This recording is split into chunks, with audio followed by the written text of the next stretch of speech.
बहुत समय पहले की बात है। एक छोटे सा गांव में चंदन नाम का एक किसान रहता था। गांव में चंदन का एक छोटा सा जमीन था जिस पे चंदन खेती करता था। उसका जिंदगी का एक ही सपना था, उस पे अच्छी फसल लगाए और अधिक मुनाफा कमाए जिससे वो अपना परिवार का हर एक सपना पूरा कर सके। उसका परिवार में उसकी माँ सीता और पत्नी गीता और उसका एक छोटा सा बेटा था गोला। चंदन बहुत ही मेहनती था। वो सूर्योदय से पहले उठता और खेतों में काम करने निकल जाता। उसकी मेहनत और लगन के बावजूद उसकी फसलें अक्सर खराब होती थी क्योंकि उसके पास बुनने के लिए अच्छे बीज नहीं थे और नई सिंचाई के पर्याप्त पानी। फसलों के सिंचाई के लिए चंदन को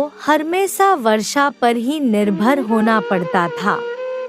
फसलों की सिंचाई के लिए चंदन को हमेशा वर्षा पर ही निर्भर होना पड़ता था और भगवान का धन्यवाद करता था। उसी गांव में एक अमीर सेठ भी रहता था जिसका नाम सेठ धनराज था। सेठ धनराज बहुत लालची और निर्दय था। उसने गांव के कई गरीब किसानों की जमीन में अपने नाम करवा ली थी और उन पर ब्याज का भारी वोट डाल दिया था। एक बार गांव में सूखा पड़ गया। कई महीनों तक बारिश नहीं हुई और किसान परेशान हो गए। चंदन की भी फसलें सूख गई और उसके पास खाने को कुछ भी नहीं बचा। उसकी स्थिति दिन पर दिन खराब होती जा रही थी।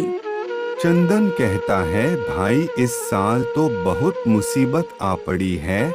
हमारे सारे खेत सूख गए हैं, फसल का नाम और निशान नहीं बचा। अब हम क्या करेंगे? गोलू बोलता है। हाँ चंदन, मेरी भी सारी फसल बर्बाद हो गई। बच्चों के खाने के लिए अनाज तक नहीं बचा है। समझ में नहीं आ रहा कि संकट से कैसे निपटेंगे। सरकार ने तो कुछ मदद का वादा किया था लेकिन अब तक कुछ नहीं हुआ। हमें कुछ करना होगा वरना भूखे मर जाएंगे। चंदन बोलता है, मुझे लगता है हमें सेठ जी से मदद मांगनी चाहिए। हम किसानों की इस स्थिति के बारे में तो सेठ जी को भी पता जरूर होगा। चलो से शायद वह हमारे कुछ मदद कर सके। गोलू बोलता है, चंदन भाई सेठ जी के पास तो गलती से भी मत चले जाना। एक नंबर का लालची इंसान है। अभी हरिया कुछ दिन पहले ही सेठ जी से कुछ पैसा ब्याज पर उधार लिया था और उसे सेठ ने हरिया का ब्याज इतना ज्यादा कर दिया कि वह चुका नहीं पाया और ब्याज ना चुका पाने के कारण ने उसकी जमीन जब्त कर ली। फिर हम क्या करेंगे? अभी तो हमारे पास बिल्कुल पैसे नहीं बचे हैं।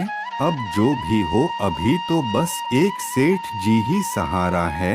उनसे अभी कुछ पैसे मांग लेते हैं, बात की बात बाद में देखेंगे। देखो चंदन, मेरा मकसद था तुम्हें सतर्क करना। अब तुम जो भी करो आगे तुम्हारी इच्छा। मुझे लगता है हमें मिलकर गांव की पंचायत से बात करनी चाहिए। शायद में कोई उपाय निकल सके। सही कह रहे होकर ही हम इस समस्या का सामना कर सकते हैं।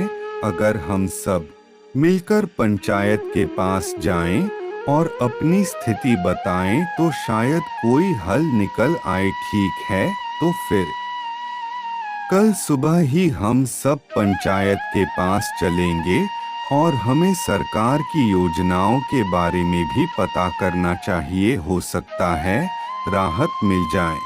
अगले दिन सभी किसान भाई मिलकर पंचायत पहुंचते हैं, मगर वहां पता चलता है कि अभी जमींदार साहब गांव में नहीं है।